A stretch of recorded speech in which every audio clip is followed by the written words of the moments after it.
Nesse módulo, você vai aprender a reconhecer um estado de dopamina abaixo do basal e como usar isso para vencer a inércia. Você vai entender, vamos chegar lá.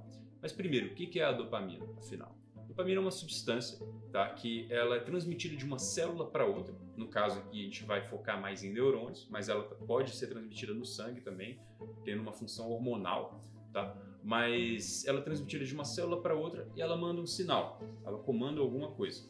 Então, é importante a gente saber, no cérebro, que é o que a gente vai focar aqui nesse curso, que tem 4 principais circuitos de dopamina. O primeiro é o chefe executivo. Ele está envolvido na sua memória de trabalho, na sua capacidade de controlar impulsos, na sua capacidade de se autorregular, controlar seus pensamentos, ações. E quando a gente fala de memória de trabalho, para você ter noção da importância da dopamina, memória de trabalho é a sua capacidade de ler e reter informações em um curto espaço de tempo. Então, por exemplo, quando eu estou fazendo um vídeo e eu leio um script, eu estou usando memória de trabalho. Então, quando eu tenho mais tônus, mais estoque de dopamina, e a gente vai chegar lá nesse módulo ainda, eu vou explicar para você o que é isso, como você pode ter mais tônus de dopamina, você tem mais memória de trabalho, mais autocontrole. Então, é o que eu sempre falo, a gente subestima muito o papel da dopamina e acha que, por exemplo, a gente pode engajar em qualquer ação e não vai ter influência, que a gente tem essa força de vontade, né, e esse controle. Só que, na verdade, a gente não pode esquecer que é claro que existe o livre-arbítrio, mas nós somos animais, não podemos esquecer disso. Então, de certa forma, a gente tem que respeitar a natureza, a nossa própria natureza, neurobiologicamente falando. Bom, então o primeiro circuito é o chefe executivo, que é o circuito mesocortical. Então ele está envolvido, como eu falei, na memória de trabalho, na sua capacidade de focar, de se manter concentrado, de regular seus impulsos, enfim. E ele vai se desenvolvendo à medida que a gente vai amadurecendo. Até os 30 anos ele vai corticalizando mais. Isso é muito importante para quem tem TDAH, como é o meu caso, por exemplo.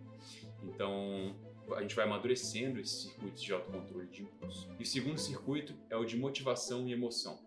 É o circuito mesolímbico. Ele está envolvido no seu comportamento em direção a um objetivo que você acredita que vai ser prazeroso. E o terceiro circuito é o nigroestriatal. Ele é muito importante porque é o circuito que está envolvido na formação de hábitos. Ele fica na base do seu cérebro.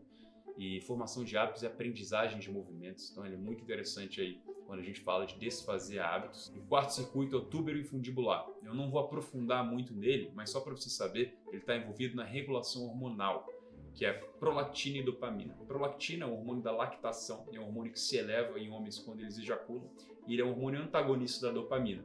Então, quando a gente aumenta a prolactina, a dopamina diminui. Isso é interessante também até para você entender um pouco da motivação, mas ele não vai influenciar muito aqui para o propósito dessa aula e desse curso, na verdade.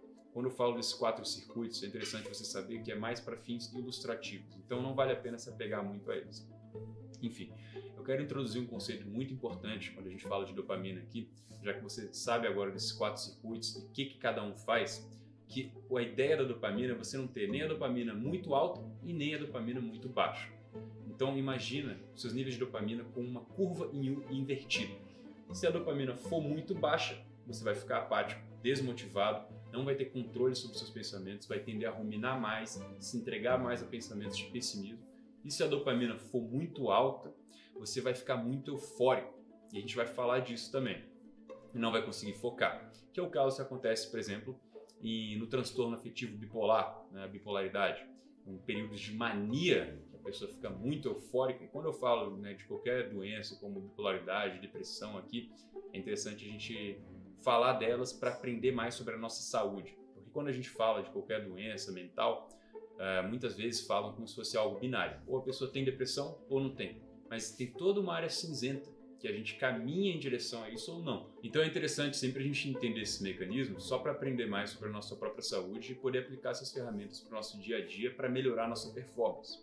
Tá? Então agora que você entendeu essa curva em U, que não é nem interessante ter muita dopamina e nem pouca dopamina, a gente vai poder ir para o módulo 2, que a gente vai falar da dopamina fásica, que é que você não quer nem picos e vales de dopamina, você quer uma dopamina mais tônica, mais tônus de dopamina. A gente vai falar sobre isso, esses padrões de dopamina, como você pode aplicar isso. Mas a ideia aqui, basicamente, é que a gente não pode subestimar a dopamina. A gente não pode subestimar a nossa neurobiologia.